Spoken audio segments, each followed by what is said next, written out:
Hello everyone, আসসালামু আলাইকুম। Welcome to my শারিয়াস ব্লগ চ্যানেল। সো আজকে হচ্ছে কক্সবাজারের সেকেন্ড ডে। তো আমরা সাইমন থেকে চেক আউট করে ফেলতেছি, বাট নেক্সট আমরা কোথায় গিয়ে থাকবো অ্যান্ড সারাদিন কী কী করবো, সো সব কিছু নিয়ে থাকবে আমাদের আজকের এই ভিডিওটা। So without any further edu চলো আজকের দিনটা স্টার্ট করা যায়। সকাল 7টা-8টার দিকে ঘুম থেকে উঠে নাস্তা করব, সেটা তো কোনো জীবনও লাইফে কখনো করিনি, বাট যত যাই কিছুই হোক সাইমনের কমপ্লিমেন্টারি ব্রেকফাস্ট বাবা, সেটা তো মিস করা যায় না। তাই আমরা ব্রেকফাস্ট এনজয় করতে চলে আসলাম অ্যান্ড ব্রেকফাস্ট করে দেন আমরা লাগেজ নিয়ে চেক আউট করে ফেললাম। বাট আমার বোনের ইচ্ছা ছিল যে কক্সবাজার থেকে বাসা যাওয়ার সময় সে ট্রেন জার্নিটা এনজয় করতে চায়, তাই জামাই মিলে চলে গেল ট্রেনের টিকিট ম্যানেজ করতে। আর এই দিক দিয়ে হচ্ছে গিয়ে আমাদের এই বাবুসোনা খেলা করতেছিল। সো খেলা করতে করতে তারা চলে আসছিল অলরেডি, বাট ট্রেনের টিকিট তারা ম্যানেজ করতে পারেনি দুর্ভাগ্যবশত। সো আর কি করার, আমাদেরকে বাসেই যেতে হবে।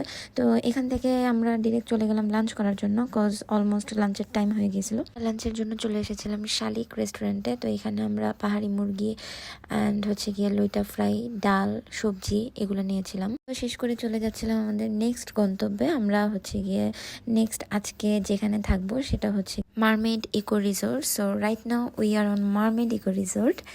ওদের রিসিভ করার সিস্টেমটা আমার কাছে খুবই ভালো লাগলো, যে মালা পরাচ্ছিল আমাদেরকে, নাইস।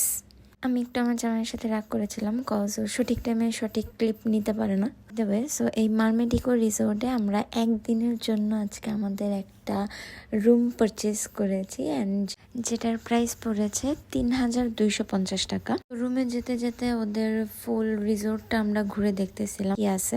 রিসোর্টটা খুবই সুন্দর, যেহেতু ইকো রিসোর্ট, সো পুরোটাই একটা ইকো ভাইবস আছে অ্যান্ড এখানে ওদের সুন্দর একটা বসার জায়গা আছে, যে এখানে 3-4 জন বসে আড্ডা দেওয়া যাবে। ফাইনালি আমরা আমাদের সেই একদিনের বাংলোতে চলে আসলাম, যার নাম হচ্ছে স্বর্ণা রাকিব বাংলো। এটা আমাদের একদিনের বাংলো। একদমই সময় নষ্ট করা যাবে না, এখন রুমে ঢুকে একটু ফ্রেশ হয়ে দেন আবার হচ্ছে গিয়ে আমরা মারমেড বিচ রিসোর্টে যাব, কজ ওদের সুইমিং পুল অ্যাক্সেসটা আমরা পাবো। আমরা অলরেডি বের হয়ে পড়লাম আমাদের আবার সেকেন্ড দিনের সুইমিং পুলের উদ্দেশ্যে, বাট এখান থেকে বিচ রিসোর্টটা মোটামুটি একটু দূরই আছে। তো চলেন আমরা সুইমিং টাইমটা এনজয় করি।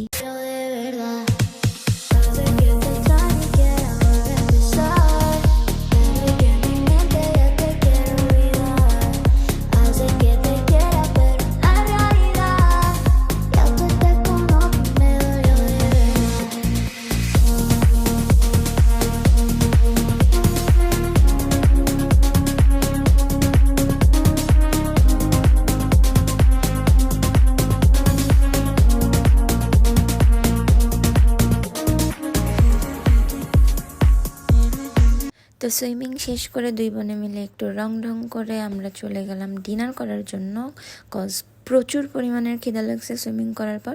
সো আমরা সানরাইজে চলে আসি ডিনার করার উদ্দেশ্যে। এখানে আমরা অনেক কিছু খাওয়া দাওয়া করি। বারবিকিউ নিয়েছিলাম, পাস্তা নিয়েছিলাম, দেন আমাদের স্বপ্নের লবস্টার নিয়েছিলাম। এখান থেকে খাওয়া দাওয়া শেষ করে দেন আমরা আবার হোটেলে ফিরে যাই। সো রাতে আর কোনো ব্লগ টক কিছু করা হয়নি। সো আমরা আবার সকালে উঠে পড়ি আমাদের কমপ্লিমেন্টারি ব্রেকফাস্ট এনজয় করার জন্য। আমি এখানে কফি নিচ্ছি, ওদের এখানে একদম ফ্রেশ ফ্রুটস ছিল। আমার তো পেঁপেটা খুবই মজা লাগতেছিল। তো এখান থেকে নাস্তা করে আমরা আবার বের হয়ে পড়ি ঢাকার উদ্দেশ্যে। তো আজকের ব্লগটা এখানেই শেষ করছি, আবার আপনাদের সাথে কথা হবে আমাদের নেক্সট ভিডিওতে। সবাই ভালো থাকবেন, সুস্থ থাকবেন অ্যান্ড আমার ভিডিওটা ভালো লাগলে please like, share and subscribe করে দেবেন আমার চ্যানেলটি। আল্লাহ হাফেজ।